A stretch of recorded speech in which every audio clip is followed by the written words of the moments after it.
Advisory Services, and thank you very much for coming and joining me to talk about financial data and taxes, hopefully in a fun way that makes sense.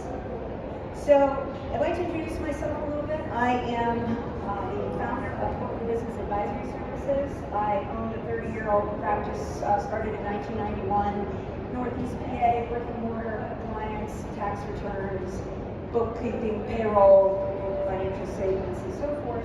And over time, I acquired a partner in 2012, and I started towards the end to realize I really enjoyed working on the advisory side. I had several veterinarians I was working with, and also some other businesses, but I found that the veterinary space is very meaningful to me. My daughter is an equine vet, and as you can see, I'm one of your crazy clients as well, because I ride endurance, and I compete at the FEI and AERC level. I've ridden in Dubai, Brazil. I took my horses to Italy and to France, and last year earned a completion in the World Endurance Championship. I'm also the author of The Vet Advisor. Are you running your business, or is it running you? Because I know many veterinarians work very, very hard, nonstop, and they don't have an opportunity to work on their business, so I help them do that. And hopefully make it so that the practice is not running them. My questions are you looking at your financial statements at least monthly or quarterly? And are the numbers making sense to you, or are they all running together? I know looking at a set of data, numbers side by side, the changes, whatever, it's meaningful to me, but it may not be as so for you. So I try to also employ a graphical approach. So maybe a visual display would help. And the other thing too that I find is paramount on most practitioners' minds are, what's the cash flow? I've talked to people about, okay, here's your profit and loss, this is your net income, and they say, great, that's what I have in the bank. And that's not what you have in the bank, because it's influenced by your loan payments, distributions, and so forth. So we also look at, where's your cash stand, where is it going to when we look at it on a forecast basis. So these are some examples of the reports that I employ, and you can see that this is the 30,000 foot view, the overview of saying, okay, this is the third quarter of 2025 in comparison to the second quarter of 2025. Where did my revenues go? Where did my expenses go? They went, the gray is last year and the blue is this year, and our revenues were down by 1% and up by, the expenses went up by 8. And then you can see visually what commands the most of our expenses or our revenues. You know, our salaries are a big chunk, our cost of goods sold, like our pharmacy and vaccines and so forth, are a big part of the cost. So this kind of gives a visual snapshot of where things stood for this quarter. We also have the cash, the changes in cash, operating income, profit margin, and so forth. So the next view is your cash balance, and this is a static, in-the-moment view, and that comes from the balance sheet, which is very often ignored, but we do need to look at it. And for this instance, the cash balance as of the end of the third quarter of 2025 compared to the forecast is actually up. We were actually expecting a lower cash, so that's a good thing. In the previous period, we're down by 22%, but that makes sense because we have a temperate climate, we have a busier spring. So this period is lower than the last in cash because of that, you know, a flow of the seasons. And then the previous year, we're about 2% over last year's cash. And I know that's very, very important for practice owners, so that they have a good feel that they're not going to run out of cash, because that's important.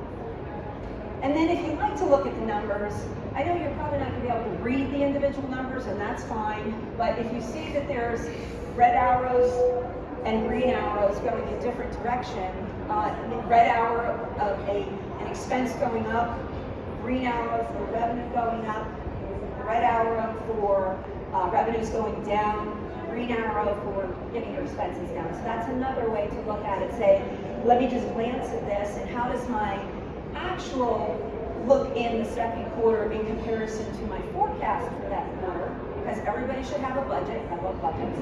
And then how does it look in comparison to the prior period, which is our second quarter, and how much does it look in comparison to last year in the same quarter? So you get a snapshot of both of those together.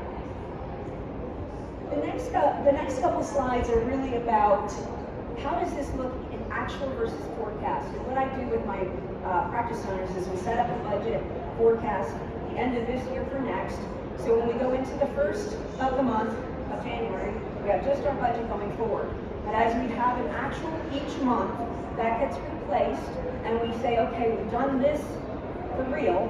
Where is it going to go based upon our projection? We may need to actually go back and look at our projections, but it gives us an idea of where we're heading based upon our expectations. So you can see in this one, the revenue makes some upswings in the first, around May, June, and then again, the direct costs went up May, June because of the big, order that was paid off. The personnel, this is on the cash basis of accounting, so that means that we take in what revenue is actually deposited, we expense everything that was actually paid, as opposed to accrual, which if you want to know what it is, I can tell you, but we're not going to get into that today. So it follows the flow of cash, and for instance, the personnel had 2 blips, and that's because of 3 pay months. So it follows your flow, so you know where you stand when you actually have to pay those expenses. And then the expenses have their ups and downs, and the types of categories that you'll see in those expenses as well. So it gives you kind of a snapshot, but it includes the actual and the forecast. Now this is also the cash. We looked at the static view of cash, where it stood at that moment, and where it compared to our prior periods. This is saying, okay, at the end of third quarter, we have 9 months of actual cash experience. Where are we going to the end of the year? Where are we going to land? So it also has 2024, which is all actual, and that was around 65, and then 2025 we expect to be, just shy of 100. So how is this helpful? Well, what if I go into any part of the year and say I need to replace my practice vehicle, or I want to buy the ultrasound, or the X-ray, or the whatever, shockwave, whatever it may be. If I decide that in June, I can also do these cash flow projections to the end of the year to say, are we going to run out of money, or how much can we put down as a deposit, or how much should we finance it for? What's an appropriate interest? What's an appropriate term? So, okay, this is as of September. What's going to happen between now and the end of the year? Do we want to make any expenditures that may help us for taxes? Well, we certainly want to make, as we go into the slower part of the year, we want to make sure that our cash is going to be in good shape. So the other one is tracking KPIs, key performance indicators. And in small animal, it's drilled into most of the practitioners' heads. There's lots of studies about what percentages should be what. I think for equine practices, comparatives are the most important. Look at your practice management software and look at your average invoice per client, your revenue per doctor, number of patients, number of clients, and then we track that by month, over the quarter, and as we go from year to year, this gives us just one concise area that we can go back and say, hey, what did we do before, as opposed to trying to pull up all of those records through your practice management software. I haven't figured out quite how to do this in a graphic display yet, so that's coming. So that was the financial side of it, and now we're going to talk about a real quick case study about taxes. And this is an experience that I had with a client coming to our practice. In 2018, we bought another practitioner's book of business, and this was one of their clients. It was a solo practitioner with around $2 million in revenues, and they were filing on a Schedule C, which gets reported on your 1040. And I know you don't like to hear different numbers, but it's very important because you have a higher tax in that instance because of the self-employment tax. The FICA taxes are 15.3% on top of what you already pay at your ordinary rates of anywhere between 10 and 37%. So if you're looking at the 37% and you're also 15.3 on top of that, do the math. You want to control that 15.3% if you can. So anyhow, she was filing out a Schedule C as a single member LLC, which was great because this way we didn't have to change entities. We just had to make an election and say, hey, IRS, we want to be treated as an S corporation. And what was happening is every year there was a balance due, like $60,000, and paying it off throughout the year, get to filing your return, another bill due, paying off the debt, always behind the 8 ball. Not able to do estimated tax payments because she was, so entrenched in trying to pay off the back balance. The bookkeeping was on QuickBooks, and the the balance sheet itself was in complete disarray. Balances were in areas that, balances that we wouldn't expect to see in that direction. So there were loans missed and there were fixed assets missed. And I know that, equine practitioners may not look so much at the balance sheet, but as CPA really should. So anyhow, these items were missed, and it was within the last 3 years, and we were able to go back, we were able to amend, and free up tax dollars that helped offset the balance due, helped her get caught up on what she currently owed because we had that refund come in. And then, we identified the assets and so forth to make sure that we had a good beginning balance as we got started. We took her from the QuickBooks at desktop to QuickBooks Online as a fresh start.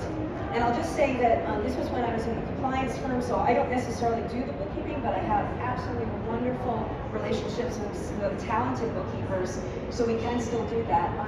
In our practice, we did this. And we had to start fresh because it was in such a mess. Once it gets messed up with QuickBooks, it's hard to change it and correct it. So we started fresh. We made the election to go from a Schedule C on the 1040 sole proprietor to an S corporation. So we were controlling that 15.3%. We put the owner on payroll, and we started withholdings. Now, for this individual, it was beneficial for her to be able to just pay the withholdings in her payroll through the year to be able to offset what's going to be due at the end of the year because it's easier. It was easier for her. Some people like, okay, let's find what the reasonable salary is, which we have to do for an S corporation, and then let's set up estimated tax payments and go forward. Either one is fine, but I try to make it so that it's most easy for the practitioner. And then we instituted a 401k with the owner maxing out her contributions, again, working with that payroll. It was saving about $15,000 a year in taxes as we continue to grow and go through her tax situation. Within 1 year, she was cleaned up with the IRS. And then we worked on monthly business advisory as well as quarterly tax planning to make sure that she was in a good position. And several years later, she sold, she was at $3 million in sales. She was able to sell and go into retirement with a good nest egg. So that was one experience of a case study, and then I want to tell you that was on the entity level mostly. What I do also is I'll look at either higher taxpayers or business owners and say, let's look at how it affects my personal taxes. And on this one, I listed 4 different strategies that we could employ. One of them, the acronym FMC is a Family Management Company, which is an LLC outside of the schedule of the S corporation, so that you can pay your kids. There's other things that the Family Management Company can do. You can set up a structure so that you have other costs you can allocate and use towards your business. But for this one, it was hiring your kids. You can go up to $15,000 because the standard deduction will wipe out that tax, and the child does not have to pay a tax return. And a real quick one, if you do have children in this situation, you can turn around and put $8,000 into a Roth.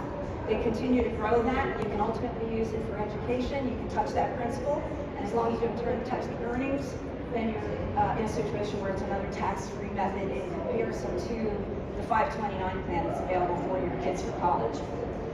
We also maximized the 401k contributions, and in this one, if you see down here, it says a $70,000 deduction, and that included a profit sharing component. So if you're going to be paying the IRS, you might as well take the money and put it into something that's earning for you, and that way you give it to your employees as well as yourself, putting it in your pocket as opposed to the IRS and the state, and you reduce your taxes across the board.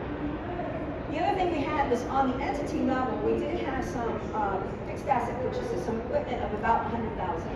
And we financed it, so we put a deposit down and financed it. So it's not cash outlay, but I get the $100,000 deduction because of bonus, Section 179, those weird code sections that accountants always love to talk about. And so that's another savings, even though it's not out of pocket. And then they have a separate building and location for the practice.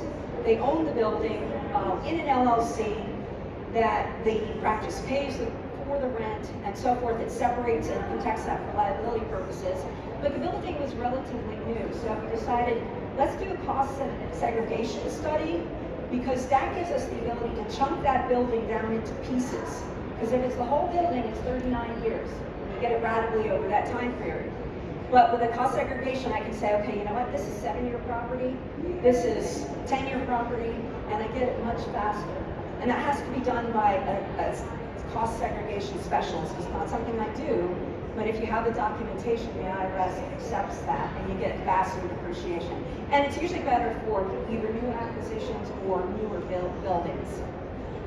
So outside of that, if you look at there, the deduction area turned out to be $335,000, which was not all out of pocket, and came to about $150,000 because the practitioner is an S corporation in New York, and we know that New York and California like to keep their money, so it's a benefit on both the federal and the state levels.